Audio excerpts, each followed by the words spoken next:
الحمد لله نحمده ونستعينه ونستغفره ونؤمن به ونتوكل عليه ونعوذ بالله من شرور أنفسنا ومن سيئات أعمالنا من يهده الله فلا مضل له ومن يضلله فلا هادي له ونشهد أن لا إله إلا الله وحده لا شريك له ونشهد أن سيدنا ومولانا محمدا عبده ورسوله أما بعد. عن أغر المزني رضي الله تعالى عنه قال سمعت رسول الله صلى الله عليه وسلم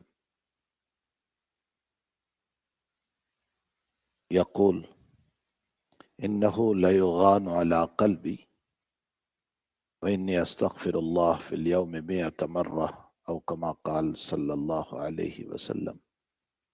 وقال الله تعالى استغفروا ربكم إنه كان غفارا يرسل السماء عليكم مدرارا ويمددكم بأموال وبنين ويجعل لكم أنهارا ما لكم لا ترجون لله وقارا صدق اللہ العظیم. بزرگان محترم، معزز بھائی اور دوستو عزیزو، یہ مسئلہ مسلم ہے کہ دنیا میں کوئی انسان انبیاء کرام علیہم الصلاۃ والسلام کے علاوہ معصوم نہیں ہے، پاک نہیں ہے. صرف انبیاء ہیں کہ جن کے باب میں یہ کہا جاتا ہے کہ انبیاء کرام علیہم الصلاۃ والسلام بالکل گناہوں سے پاک ہے، اللہ کی طرف سے ان کی حفاظت ہوتی ہے، اس لیے کہ وہ مقتدیٰ ہے، وہ ہمارا آئیڈیل ہے، وہ ہمارا پیشوا ہے، وہ ہمارے امام ہے. اور اگر ان سے کوئی گناہ ہوگا تو امت کا کیا ہوگا؟ اس لیے اللہ تعالیٰ انبیاء کرام علیہم الصلاۃ والسلام کو بالکل پاک صاف رکھتے ہیں. اور معصومیت کا عقیدہ اہل سنت والجماعت کا عقیدہ ہے. باقی انبیاء کرام کے علاوہ ہر انسان سے کچھ نہ کچھ ہوتا ہے. حتیٰ کہ اللہ تعالیٰ نے تو قرآن میں یہ بھی فرمایا تھا کہ میں تمہارے دلوں کے خیالات پر بھی پکڑ کروں گا. قرآن پڑھتے ہیں نا ہم، سورہ بقرہ جب ختم ہوتی ہے تو آخری رکوع للہ ما فی السماوات وما فی الارض وَإِن تُبْدُوا مَا فِي أَنفُسِكُمْ، جو تمہارے ظاہری اعمال ہیں، گناہ ہوئے ہیں تو پکڑ اس پر بھی کروں گا. وَإِن تُخْفُوا مَا فِي أَنفُسِكُمْ، تمہارے دلوں کی جو باتیں ہیں اس پر بھی پکڑ کروں گا. بہت سخت آیت تھی یہ تو. خیالات پر پکڑ تو حضرات صحابہ کرام رضوان اللہ تعالی علیہ مجمعین، اللہ ہمارے صحابہ کرام کی قبر کو نور سے منور فرمائے.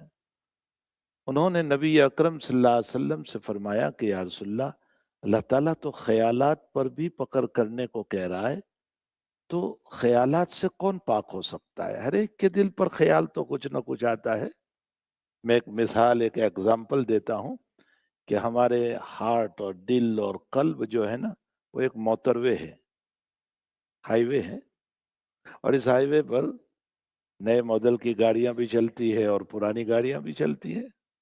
تو ہمارے قلوب پر اچھے خیالات بھی آتے ہیں، دین کے خیالات، نماز کے خیالات، قرآن کے خیالات، اچھے اخلاق، یہ بھی آتے ہیں. کبھی برے خیالات بھی آتے ہیں. کوئی یہ نہیں کہہ سکتا ہے کہ میرے دل پر برے خیال نہیں آتے. کوئی یہ نہیں کہہ سکتا ہے کہ میرے دل پر برے خیال نہیں آتے. حضرات صحابہ کرام رضوان اللہ تعالی علیہ مجمعین نے، مسلم شریف کی روایت میں ہے کہ یا رسول اللہ، کبھی کبھی ہمارے دلوں پر وہ خیال آتے ہیں کہ ہم اس کو بیان کریں، اس کے بجائے جل جائیں تو بہتر ہے، کوئلہ ہو جائیں. ایسے خیالات آتے. ایک صحابی نے فرمایا کہ یا رسول اللہ، میرے دل پر خیال آتا ہے کہ آسمان کو کس نے پیدا کیا؟ من خلق السما ومن خلق الارض، زمین کس نے بنائی؟ فلاں کس نے بنایا؟ پھر آخر میں خیال آتا ہے تجھے کس نے بنایا؟ تو سب کا جواب اللہ اللہ اللہ. تو آخر میں خیال آتا ہے اچھا اللہ کو کس نے بنایا؟ صحابی کہہ رہے ہیں تو حضرت میں کیا کروں، یہ خیال آتے ہیں. تو حضرت نے فرمایا اچھا ایسے خیال آتے ہیں؟ فرمایا جی. فرمایا ایمان کی نشانی ہے. اللہ اکبر، یہ ایمان کی نشانی کیسے؟ اس کی وجہ یہ ہے کہ چور وہیں جاتا ہے جہاں مال ہوتا ہے، جہاں ایمان ہوگا وہیں شیطان جائے گا. معلوم ہوتا ہے تمہارا ایمان ہے، اس ایمان کی وجہ سے شیطان آ رہا ہے تمہارے پاس. البتہ تمہیں یہ کرنا ہے کہ جب یہ خیالات آئیں تو اس موقع پر لا حول ولا قوت الا باللہ پڑھ لو، اعوذ باللہ من الشیطان الرجیم پڑھ لو. اپنے ذہن کو دوسری طرف ڈائیورٹ کر لو، کسی اور سوچ کی طرف ڈائیورٹ کر لو، کسی اور کام میں اپنے برین کو لگا دو. یہ نبی علیہ السلام نے یہ عمل بتائے ہیں. تو بہرحال میں یہ کہہ رہا تھا کہ خیالات تو ہر ایک کے دل پر آتے ہیں. صحابہ کرام کہنے لگے کہ یا رسول اللہ صلی اللہ علیہ وسلم اگر خیالات پر پکڑ ہوگی تو ہم میں سے کوئی نہیں بچ پائے گا، کوئی بچے گا نہیں پھر تو حضرت نے کیا فرمایا؟ حضرت نے فرمایا کہ پہلے تو تم اللہ کی بات کو قبول کر لو کہ اچھا اللہ تو خیالات پر پکڑ کرنے کو کہہ رہا ہے نا، ٹھیک ہے، آمنا وصدقنا، ہمیں منظور ہے. اور فرمایا بنی اسرائیل کی طرح نہ کرو جنہوں نے یوں کہا تھا کہ اللہ ہم نے سنا اور ہم نہیں مانیں گے، تم ایسا مت کرو.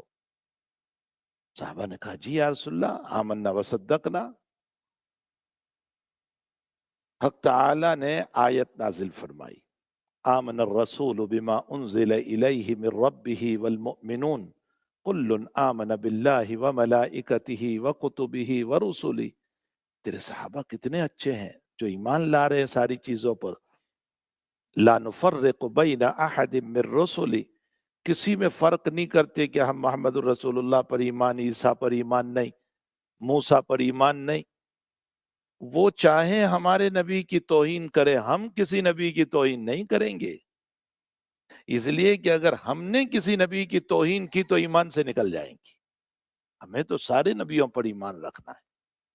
لا نفرق بین احد من رسل وقالو، صحابہ کی تعریف، وقالو سمعنا واطعنا. یہ صحابہ کتنے اچھے ہیں جو کہہ رہے ہیں کہ ہم نے سنا اور مان لیا. سمعنا واطعنا غفرانک ربنا والیک المصیر. اللہ تو بڑا معاف کرنے والا ہے نا، اور اللہ ہی کی طرف لوٹنا ہے. اب اللہ نے فرمایا لا یکلف اللہ نفسا الا وسعها. فرمایا میں انہی چیزوں پر تمہاری پکڑ کروں گا جو تمہارے اختیار میں ہیں، اور خیالات تمہارے اختیار میں نہیں ہیں تو پکڑ نہیں کروں گا. مسئلہ حل ہو گیا. خیالات پر پکڑ نہیں، چونکہ ہمارے بس میں نہیں ہے. خیالات تو بہرحال انسان کے دل پر چلتے رہتے ہیں. کبھی نماز پڑھتے ہیں وساوس آتے ہیں، انسان نماز بھی پڑھ رہا ہے خیالات آ رہے.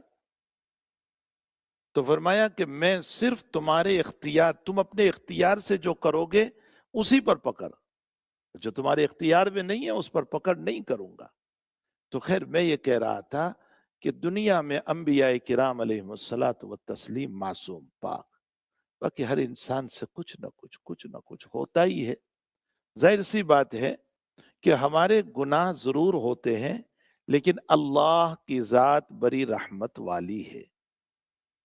اس نے جہاں دنیا میں پوائزن اور زہر پیدا کیا وہاں اس کی دوائیاں بھی پیدا کی. اس نے جہاں بیماریاں اتاری تو اس کی دوا بھی اتاری ہے. حدیث شریف میں ہے ما انزل اللہ داعا الا انزل له دواء. اللہ جب بیماری اتارتا ہے تو اس کے ساتھ اس کی دوا بھی اتارتا ہے. دوا کیسے اتاری؟ اللہ کی طرف سے کوئی کھنچا تو نہیں اترا، کوئی پلیٹ نہیں اتری، کوئی ٹرے نہیں اتری. یہ بارش جو برستی ہے نا، رین جو ہوتی ہے، اسی میں یہ چیزیں جو زمین میں نکل رہی ہے اسی میں اللہ دوا پیدا کر رہا ہے. یہ اور بات ہے کہ سائنس والوں کا ذہن وہاں تک ابھی پہنچ نہیں پاتا ہے. یہ اور بات ہے. کسی زمانے میں آپ جانتے ہیں کہ ٹی بی ایک مہلک بیماری تھی، جیسے آج کل کینسر ہے نا، اس زمانے میں ٹی بی تھی. ہم نے اپنے بچپن میں دیکھا، بڑی مہلک بیماری تھی، اور کہتے تھے اس کی کوئی دوا نہیں. لیکن ایک وقت آیا کہ اس کی دوا سائنس کو مل گئی. اس میں سائنس کا کمال نہیں ہے، وہ تو اللہ نے اتاری ہے، سائنس پہنچی وہاں تک اور اس دوا کو نکالا. تو اب وہ نارمل بیماری ہو گئی اور کہا جاتا ہے کہ اس کی ٹیبلٹ روزانہ 1 لے لو، 40 دن تک تمہاری طبیعت اچھی ہو جائے گی. تو اس وقت مہلک بیماری جو چل رہی ہے مثلا کینسر.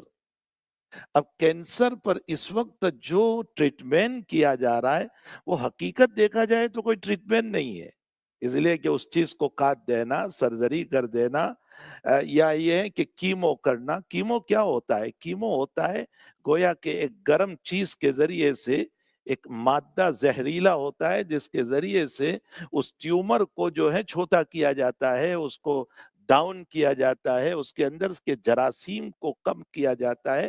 لیکن یہ علاج نہیں ہے، یہ کوئی، اسی لیے تو ان ساری چیزوں کے بعد پھر 2-4 مہینے، 10 مہینے، 1 سال کے بعد پھر دوبارہ شروع ہو جاتا ہے. www.attableek.com پھر The اگر Reviver پیٹ of میں Iman. آپریشن ہوا تو سر میں نکل آتا ہے، اگر گلے کا آپریشن ہوا تو کسی اور جگہ نکل جاتا ہے.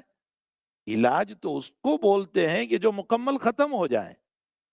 تو یقیناً اللہ نے اگر یہ بیماری اتاری ہے تو اس بیماری کے لیے ضرور دوا بھی اتاری ہے، لیکن سائنس ابھی تک اس دوا پر پہنچ نہیں پائی ہے. اللہ کرے، ہم دعا کرتے ہیں کہ اللہ تعالیٰ سائنس کو پہنچا دے وہاں تک اور اس کی دوا نکال لے اسی زمین کے اندر سے، اسی گراس کے اندر سے، انہی چیزوں کے اندر سے وہ اس کو نکال لے اور اللہ تعالیٰ ان کو پہنچا دے تاکہ ان مریضوں کو شفا ہو جائے. اس لیے کہ یہ کوئی معمولی چیز نہیں ہے کہ کیمو وغیرہ کے اندر جو تکلیفیں ہوتی ہیں بہت سخت تکلیف ہوتی ہے. انسان کے بال جھڑ جاتے ہیں، اس کے کھانے پینے کے اوپر اثر، اس کی طبیعت پر اثر، یہ کوئی معمولی چیز نہیں ہے. ہمیشہ میرے بھائیوں اللہ سے عافیت مانگو، خیر مانگا کرو، مصیبتیں نہ مانگو، اللہ سے خیر مانگو، عافیت سے مانگو. ہمیشہ ایک دعا کیا کرو جو نبی کریم صلی اللہ علیہ وسلم کی دعا ہے. اللہ کے نبی فجر کے بعد بھی وہ دعا کرتے تھے اور مغرب سے پہلے بھی وہ دعا کرتے تھے. اللہم عافنی فی بدنی، اللہم عافنی فی سمعی، اللہم عافنی فی بصری. 3 دعا ہے. اے اللہ میرے بدن میں عافیت دے، میں برداشت نہیں کر سکوں گا. ہمارا تو اگر ہمیں پیشاب نہ ہو اور ہمارا مثانہ پیشاب سے بھر جائے، یہ پوچھئے جس کو یہ ہوتا ہے، موت مانگتا ہے وہ انسان، ایسی سخت تکلیف ہو جاتی ہے. بیماریاں کوئی ایسی چیز نہیں ہے، انسان بہت کمزور ہے.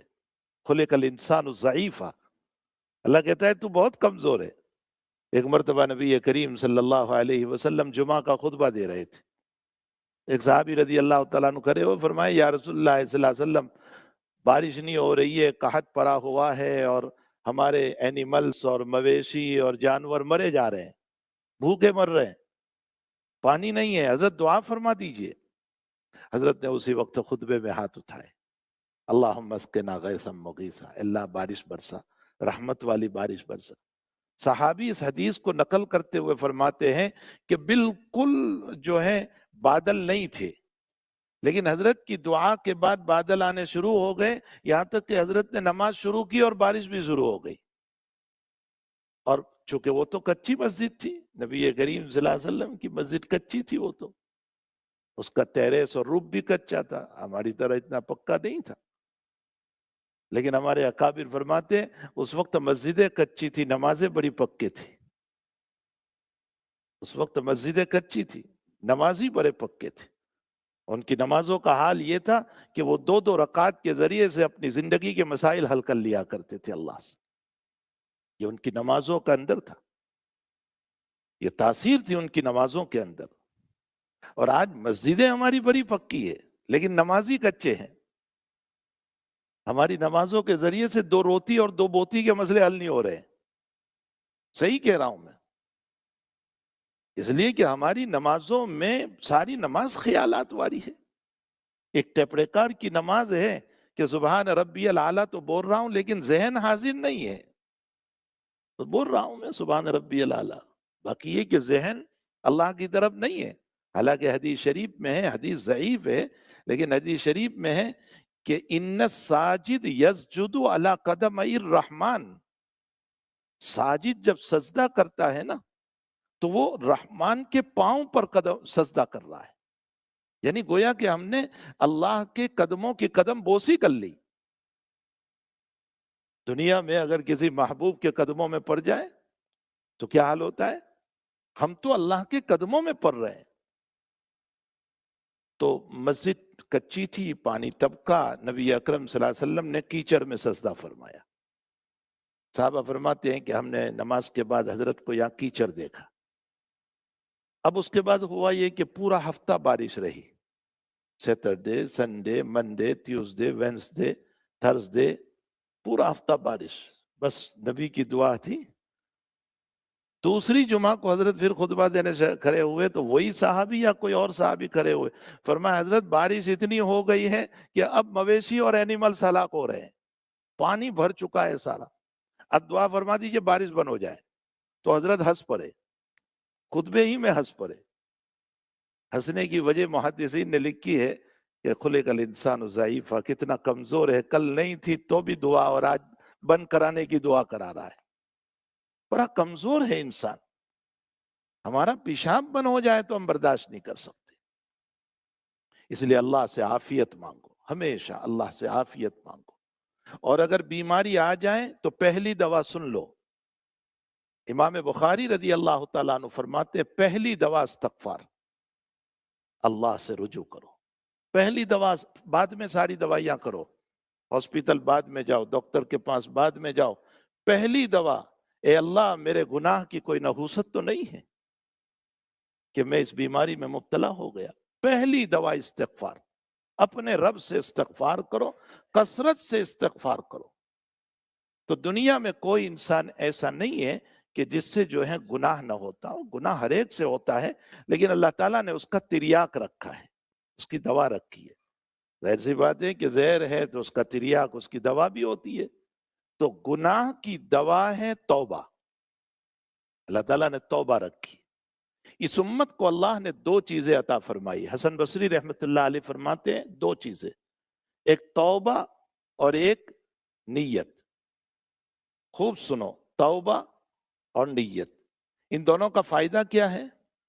توبہ کا فائدہ یہ ہے کہ وہ موجود کو ختم کر دیتا ہے۔ میرے گناہ تھے، میں نے اللہ سے سچے دل سے توبہ کی، توبہ کی حقیقت بھی جان لو۔ توبہ کی حقیقت یہ ہے کہ پہلے تو اس کو چھوڑ دو۔ یہ تو غلط طریقہ ہوگا کہ گناہ چھوڑنا بھی نہیں ہے، کہہ رہے معاف کر دے۔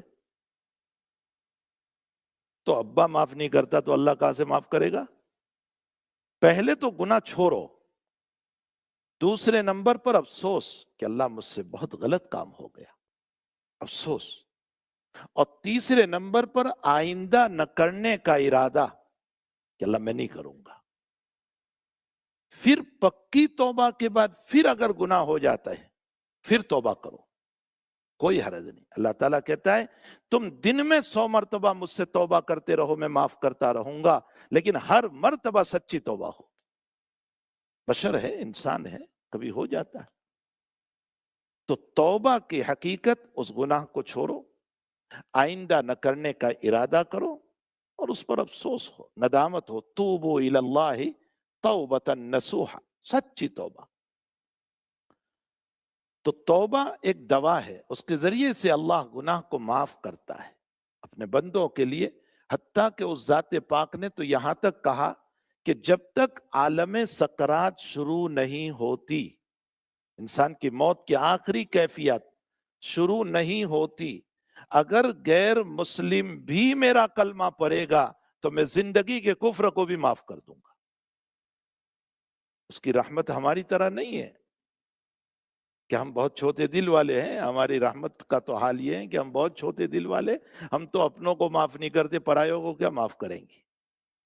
ہم نے تو ابھی تک اپنوں کو معاف نہیں کیا، پرایوں کو کیا معاف کریں گے؟ ترا کے میسر شود ای مقام کے بعد استانت خلافست تو جنگ۔ شیخ سعدی کہتے ہیں فارسی کے اندر ترا کے میسر شود ای مقام کے بعد استانت خلافست تو جنگ، نبی نے تو اپنے دشمنوں کو معاف کیا، تیرا حال یہ ہے کہ تو ابھی اپنوں کو معاف نہیں کرتا۔ تو پرایوں کو کیا معاف کرے گا؟ تو توبہ کی حقیقت ہے کہ پہلا کام اس کو چھوڑو، آئندہ نہ کرنے کا ارادہ کرو اور اس پر افسوس کرو کہ اللہ مجھ سے غلط کام ہو گیا۔ یہ توبہ تریاک ہے، توبہ دوا ہے، توبہ کے ذریعے سے بڑے گناہ معاف ہو جاتے اللہ تعالیٰ۔ لیکن یاد رکھو حقوق العباد معاف نہیں ہوتے۔ کسی کے پیسے باقی ہے، اللہ کہے گا وہ ادا کرنے پڑیں گے۔ وہ حج کی وجہ سے بھی معاف نہیں ہوتے۔ انسان حج پڑھنے کے لیے جاتا ہے نا، تو اس سے حقوق العباد معاف نہیں ہوتے۔ ہم نے کسی کی برائی کی، کسی کو بدنام کیا، کسی کے اوپر الزام رکھا، کسی کو ذلیل کیا، کسی کی توہین کی، کسی کی بے عزتی کی، بہن کی میراث نہیں دی، بھائی کی میراث نہیں دی، یہ حقوق العباد ہے سارے۔ اور حقوق العباد یاد رکھو توبہ سے معاف نہیں ہوتے جب تک کہ بندہ معاف نہ کرے۔ ہاں، بندے نے اگر معاف کر دیا تو اللہ کہتا ہے مجھے کوئی حرج نہیں، میری طرف سے معافی ہے۔ تو حقوق العباد توبہ سے معاف نہیں ہوتی۔ حقوق العباد تو بندوں سے معافی کروانا پڑے گا۔ حقوق اللہ جتنے ہیں نا وہ اللہ تعالیٰ کے ہاتھ میں ہے۔ ہم سچی دل سے توبہ کریں تو توبہ جو ہے وہ تریاک ہے، دوا ہے، علاج ہے، اس کے ذریعے سے ہمارے گناہ معاف ہوتے ہیں۔ پھر توبہ کے لیے جوانی کی توبہ بہت بہتر ہے۔ بعض لوگ کہتے ہیں کہ ابھی تو کر لو نا، پھر جب قبر میں پاؤں پہنچیں گے تب توبہ کر لیں گے، ابھی جوانی مست مزہ کی گزار لو۔ نہیں، در جوانی توبہ کردن سیوئے پیغمبرا، در جوانی توبہ کردن سیوئے پیغمبرا۔ فرمایا جوانی میں توبہ کرنا یہ انبیاء کا کام ہے، اس لیے کہ بڑھاپے کے اندر تو ظالم لائن بھی صوفی بن جاتا ہے۔ جب بڑھاپا آتا ہے نا تو اس صورت میں جو لائن، جو ٹائیگر جو ہوتا ہے نا، اب برا ہو گیا، شکار نہیں کر سکتا ہے تو وہ چپ چاپ بیٹھا رہتا ہے، صوفی بن جاتا ہے۔ تو بڑھاپے کے اندر تو لائن اور ٹائیگر بھی صوفی بن جاتا ہے۔ تو بڑھاپے میں اب جب کام نہیں کر رہے تب کہہ رہے ہیں میں گناہ نہیں کر رہا ہوں۔ اصل تو انسان کی جوانی ہے کہ اندر سے ہوس ہے، نفس ہے، خواہشات ہے، برائیوں کو جی چاہ رہا ہے۔ ایسے وقت کے اندر ہم توبہ کریں۔ ایک بات تو توبہ کی ہوئی۔ اس توبہ کے ساتھ ساتھ دوسری بات ہے استغفار۔ حضور پاک صلی اللہ علیہ وسلم فرماتے ہیں، اس روایت میں جو میں نے پڑھی، کہ میرے دل پر کچھ بادل سے چھا جاتے ہیں اور ان بادلوں کی وجہ سے میں بھی اللہ سے 100 مرتبہ استغفار کرتا ہوں۔ کون کہہ رہا ہے؟ نبی کریم صلی اللہ علیہ وسلم۔ انی لاستغفر اللہ فی اليوم 100 مرہ۔ یہاں 100 مرہ سے 100 کا عدد مراد نہیں ہے، کثرت مراد ہے، یعنی بہت استغفار میں کرتا ہوں۔ استغفار کے بڑے فوائد ہے، بڑے فوائد ہے۔ کیا فوائد ہے؟ قرآن کریم نے بیان کیا۔ استغفار کا ایک فائدہ، اللہ رزق حلال عطا کرے گا۔